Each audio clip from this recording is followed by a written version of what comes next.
عاصم جمیل کے ڈپریشن کی کیا وجہ تھی؟ پسند کی شادی کے باوجود ان کی طلاق کیوں ہوئی؟ آخر عاصم یہ سب کرنے پر کیوں مجبور ہوئے؟ مولانا نے اپنے بیٹے عاصم سے متعلق کیا کہا؟ عاصم کے بڑے بھائی کا کیا کہنا تھا؟ عالم اسلام کے ایک عظیم مبلغ اور کروڑوں دلوں کے دلوں میں بسنے والے مولانا طارق جمیل کی زندگی میں ایک انتہائی تکلیف دہ اور دکھ بھرا واقعہ پیش آیا، جس نے دنیا بھر میں مولانا کے چاہنے والوں کو غمزدہ کر دیا۔ ناظرین، عاصم جمیل کافی وقت سے ڈپریشن میں مبتلا تھے، جس کی شدت بڑھ جانے کی وجہ سے انہوں نے خود کو ہی نقصان پہنچایا اور وہ اس دنیا فانی سے کوچ کر گئے۔ عاصم کے بڑے بھائی کا اس بارے میں کہنا تھا کہ عاصم جمیل بچپن سے ہی ڈپریشن کا شکار تھا اور وہ ایک ایسی بیماری میں مبتلا تھے کہ وہ نہ لکھ اور پڑھ سکتے تھے۔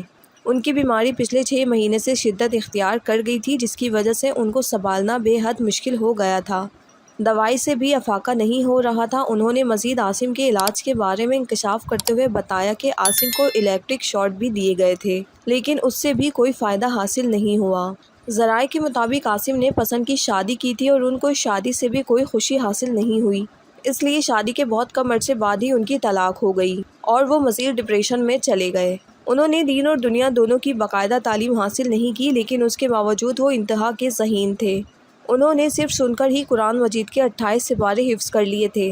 جب ان کے آس پاس کے لوگوں سے ان کی شخصیت کے بارے میں سوال کیا گیا تو انہوں نے کہا کہ عاصم غریبوں کے دوست تھے اور وہ ان کے ساتھ وقت گزارا کرتے تھے اور ان کے دکھ سکھ میں شریک ہوتے تھے اور انہی کے ساتھ اکثر کھانا کھایا کرتے تھے۔ عاصم کو اپنے گاؤں سے کافی محبت تھی۔ انہوں نے اپنے گاؤں کے لوگوں کے لیے ایک فیکٹری بنائی تھی جو کہ زراعت سے متعلق تھی۔ وہ اس فیکٹری کو اپنی ذہانت سے بہت اچھے طریقے سے چلا رہے تھے۔ عاصم ڈپریشن کا شکار ہونے کے باوجود بھی خود کو جسمانی طور پر بہت فٹ رکھتے تھے۔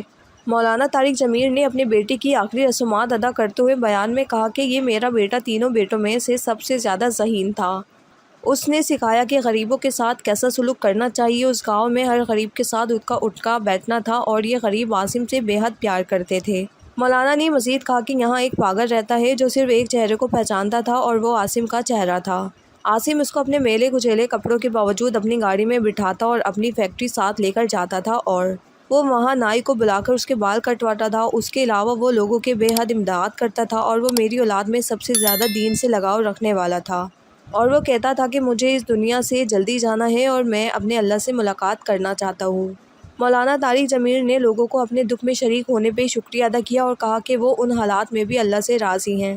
میں نے اللہ سے ہمیشہ دعا کی تھی کہ مجھے اولاد کا دکھ نہ دکھانا، لیکن یہ آزمائش میرے اوپر آ گئی ہے اور ہم سب اللہ کی رضا میں راضی ہیں۔ ناظرین، مولانا طارق جمیل کے نام سے کون واقف نہیں؟ یہ ایک پاکستانی مبلغ اور عالم دین ہے۔ ان کا تعلق خانوار صوبہ پنجاب کے شہر سے ہے جو میاں چھنوں کے قریب واقع ہے۔ وہ تبلیغی جماعت کے رکن ہیں اور فیصل آباد پاکستان میں ایک مدرسہ چلاتے ہیں۔ ان کی تبلیغی کوششوں کے باعث بہت سے گلوکار، اداکار اور کھلاڑی دین اسلام کی طرف راغب ہوئے۔